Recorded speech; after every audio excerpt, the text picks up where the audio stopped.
Kak Safa? Kita emak-emak. Kita emak-emak menggeruduk ini. Emak-emak yang kuat, emak-emak hebat menurut kita. Menurut kita. Emak-emak yang hebat. Emak-emak yang spesial. Karena kita memiliki anak yang spesial, luar biasa. Mama dengan Kak Safa dan saya dengan Rata. Kita sama-sama Ya, dititipin Allah. Anak spesial dianugerahkan. Ya, anak spesial, anak-anak kita yang luar biasa. Kita bersyukur loh. Sangat bersyukur. Saya terus terang berkali-kali selalu mengucapkan terima kasih Allah menitipkan saya. Banyak hal yang saya ambil hikmahnya. Salah satu anugerah itu saya kemana-mana banyak saudara, termasuk di sini hari ini kita menjadi bayangkan saudara. Saya bisa ke Mojokerto, bisa bermalam, bisa keliling-keliling Mojokerto karena Sofa, karena Evata. Kalau tidak itu belum tentu. Dan saya kemanapun saya punya saudara. Sama. Jadi kalau yang dirasakan Mama Safa dulu, saya sama, Ma. Ya. Saya pergi ke Makassar, saya ketemu saudara di Makassar. Ya. Mereka yang saudara saya dengan memiliki anak gangguan dengar. Hai Mama Alexa, Mama Alexa di Makassar. Kemudian saya ke Bali. Di sana banyak sekali, ada Mama Ayuni, ada Dr. Putri. Kemudian ada di Jawa Tengah, ada Mama April, ada Mama Anissa, Jakarta, dan semua tempat. Dengan Efrata, saya pun melalui suatu perjalanan dari sini, kemudian ke Jakarta, ke Bali, karena itulah luar biasanya Tuhan memberikan jalan kita. Kita juga bisa menikmati perjalanan hidup yang Tuhan berikan itu, yang Allah berikan dengan anak-anak kita yang luar biasa. Menurut Mama, ya.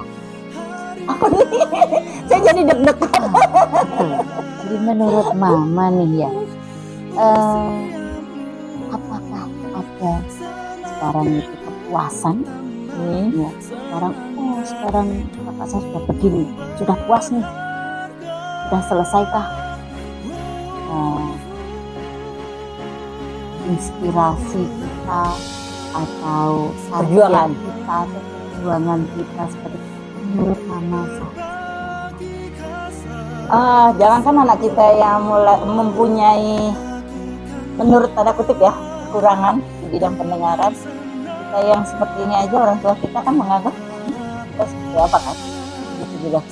Jadi tidak, menurut saya orang tua itu tidak akan pernah merasa perjuangan buat anaknya selesai. Seperti sekarang kayak kakak Safa, adiknya sudah menikah, dia punya anak, perjuangan kita ke anak. Dianya juga doa tidak pernah berhenti. Jadi kalau orang nanya apakah Mama Safa sudah merasa puas, saya pikir kalau itu mungkin saya akan puas ketika saya melihat anak saya. Jadi kalau di dunia ini belum ada rasa puas. Kalau rasa syukur sangat bersyukur. Tapi kalau puas tidak. Karena kalau puas berarti berakhir dong perjuangan kita. Sedangkan anak kita butuh perjuangan sampai akhir. Sampai dia menutup mata. Enggak itu dengan gangguan pendengaran ataupun tidak. Kita selalu mempunyai perjuangan yang berbeda pada masanya yang berbeda. Tidak. Dulu Sofa ketika terdeteksi perjuangannya seperti ini. Ketika Sofa sekolah perjuangannya seperti ini, ketika Sofa diberhentikan dari koas seperti ini, perjuangan ketika Sofa mencari pekerja seperti ini, ketika Sofa sudah bekerja seperti ini, dan berikutnya pasti ada. Manusia itu hidup itu dengan perjuangan, jadi tidak akan pernah ada habisnya untuk berjuang. Makanya Allah menyuruh kita selalu berdoa dan berusaha. Nah itu usaha itu perjuangan. Kalau menurut saya, ya. Jadi kalau dibilang apakah saya sudah merasa puas dengan Safa? Tidak. Tapi kalau bersyukur, ya. Saya akan merasa puas ketika anak-anak masuk surga. Luar biasa. Jadi itulah dengan kita memiliki titipan itu, Ya, kita dapat darinya dan akan kembali darinya pun sesuai yang sudah dikehendakinya. Dengan semua yang Mama harapkan, semua yang Mama impikan, dan itulah ibu, itulah orang tua. Jadi saya sangat setuju dengan itu, Ma, karena saya pun memiliki yang sama dengan Mama. kemudian kalau saya dulu, saya tidak punya ekspektasi yang berlebihan. Saya hanya menjalani setapak demi setapak demi setapak, seperti air mengalir. Jadi saya tidak punya ekspektasi seperti orang, oh nah saya harus ini, harus ini, harus ini. Sekalipun dengan adik-adiknya, saya tidak punya ekspektasi yang berlebihan. Saya hanya menjalankan besok harus apa, lusa harus apa. Jadi saya semua serahkan pada Allah. Saya selalu menyarankan pada anak-anak, kalian harus berusaha menurut kalian yang maksimal. Ini Hasilnya mah, terserah. ini mah yang menurut saya satu hal benang merah yang hari ini saya sama seperti Mama. Tetapi sebelumnya, Ma, jujur ini saya ketika saya memiliki dua putri, satu kakaknya Efrata namanya Merki, sekarang syukur Tuhan, Ma, sudah mencapai seperti yang diinginkan sebagai seorang dokter. Kemudian sekarang Efrata yang juga sudah lulus dari kuliah. Nah, dulu ini pembelajaran bagi saya dan juga mungkin bisa menjadi inspirasi untuk Sahabat-sahabat. sahabat-sahabat kakak. Dulu saya adalah ibu yang mempunyai ekspektasi, terutama untuk kakak Efrata. Karena dengan memiliki anak seperti Efrata, pada saat itu saya hanya ingin mendapatkan suatu partner, tidak hanya dari suami tapi juga dari anak, di mana nanti saya bisa memberikan tanggung jawab lebih kepada kakak untuk nantinya dengan ada kekhususan seperti itu. Benar-benar dulu saya memberikan suatu target, kita harus sekolah dan sebagainya. Dan memang pencapaiannya kakaknya bisa mendapatkan secara prestasi di sekolah luar biasa, dan itu membanggakan bagi saya. Namun ini ada pernah cerita, ketika kakak kecil dia harus les ini, dan luar biasanya ini saya cerita ke Mama karena ini benar-benar mengingatkan saya ketika suatu ketika kakak membawa saya di dalam kamar ditutup, lalu saya kaget kenapa gitu ya. Saya juga mengajari bahwa dia juga bisa mengungkapkan apapun kepada orang tua. Sampai suatu ketika dia mengatakan ke saya, Ma, ayo pengakuan dosa. Saya kaget, Ma, kesalahan apa sehingga harus melakukan itu. Saya tanya, emang kenapa, Kak? Jawabnya gini, Mama mau membuat aku, membentuk aku seperti apa. Aku jadi kaget. Mama selalu menyuruh aku kelas ini.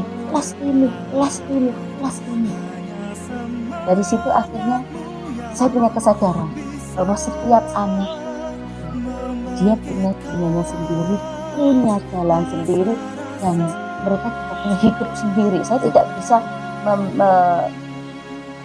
saya berkontribusi iya, tetapi ketika saya harus memaksakan apa ekspektasi saya untuk mereka, itu adalah hal yang salah. Itu pelajaran buat kita semua. Akhirnya dari situ dia bertanya, disitulah dia menyampaikan itu, akhirnya mencari keseimbangan. Jadi dia terlalu berat dari sisi, kalau otak kiri dan kanan terlalu berat di sini, akhirnya ada keseimbangannya. Akhirnya ada kegiatan lain yang dia bisa memilih sendiri, dia mau fashion show, dia mau bikin itu. Akhirnya di jalur itulah itu yang membawa kesadaran ketika kemudian membawa Efrata dengan kemandirian hari ini. Saya banyak juga bertanya, kamu merasa nyaman atau tidak? Kamu mau atau tidak? Atau seperti apa yang kamu inginkan? Inilah hakikat. Akhirnya saya tidak lagi memaksakan diri saya, ekspektasi saya, tapi saya juga melihat bahwa mereka punya kehidupan masing-masing, dunia masing-masing yang saya harus melihat di sana. Ini Alhamdulillahnya Kakak Jayapata tidak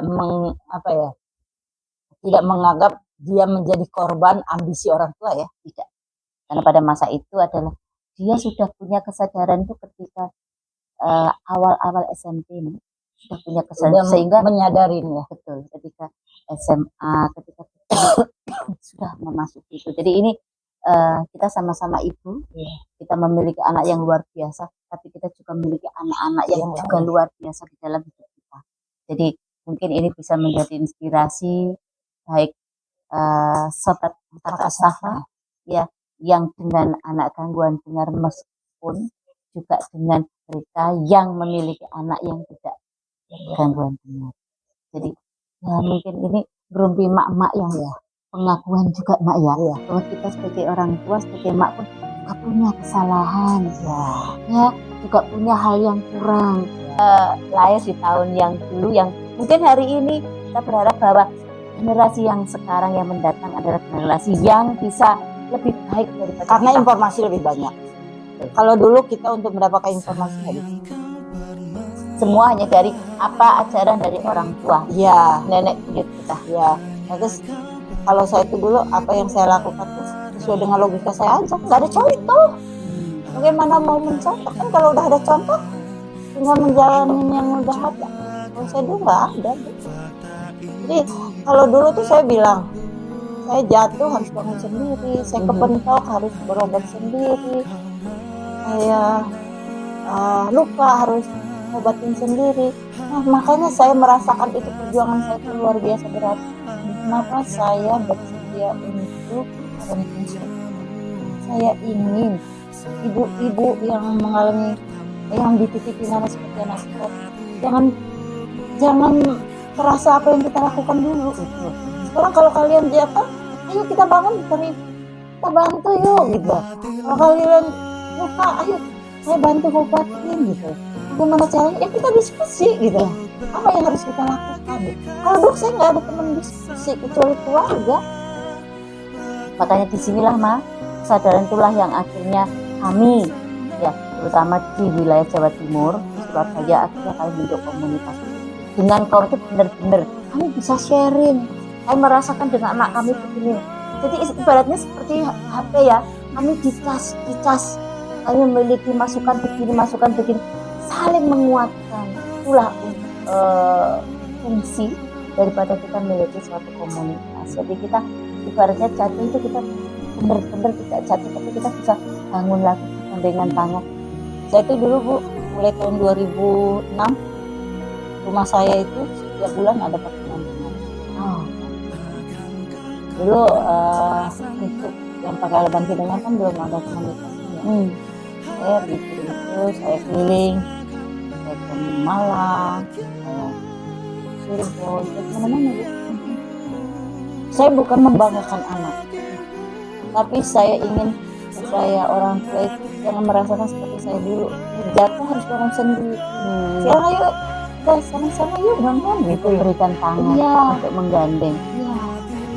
Gitu. Jadi itu tujuan saya dulu, karena nggak mudah kalau kita hanya berjalan sendiri. Nggak mudah.